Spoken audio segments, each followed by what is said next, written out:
number 8. Amina buys a book for rupees 275 and sells it at a loss of 15%. How much does she sell it for? Cost price is given, loss is given, we have to find SP. So which formula you will use? SP is equals to 100 minus loss, because there is loss, so minus will come, minus loss upon 100 into CP, and you can find it. Now question number 9 is that find the amount to be paid at the end of 3 years in each case. Principal is rupees 1200 at 12% per annum. Now rate is given, principal is given, time is given. You have to find out the amount to be paid. Question number 9. Principal is rupees 1200, rate is 12%, time is 3 years. Okay,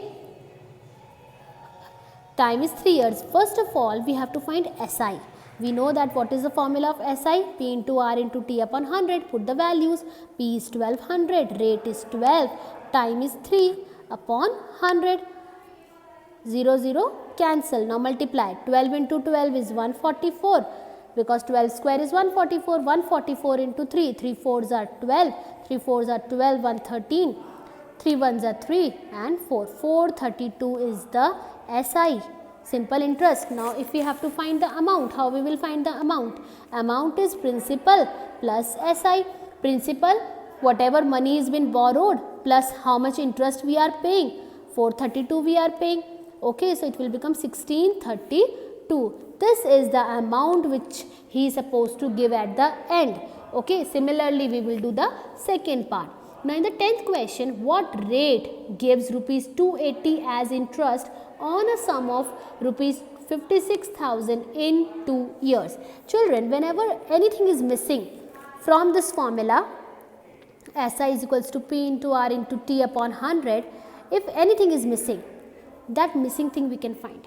Here in this 10th question, SI is given to us, principal is given to us, time is given to us, only rate is missing. Now shift the formula for rate. 100 will go in multiplication, SI into 100. P and T, they will go in denominator because they were in multiplication, and R will keep on remaining here. R is equals to SI into 100 upon P into T. Now put the values in this formula, SI, P and T, and you can find the value of R. Suppose T is missing, keep the T here and take rest of the things to the other side and find for it. Like in question number 11, if Meena gives an interest of rupees 45 for 1 year at 9% per annum, what is the sum she has borrowed? So they are asking what is the sum she has borrowed. That means they are asking the principal. Now this time what will be the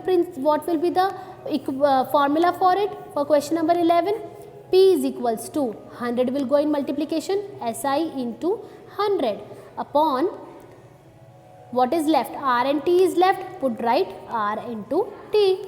Like this we can form the formula. So this is how we do the questions related to the simple interest.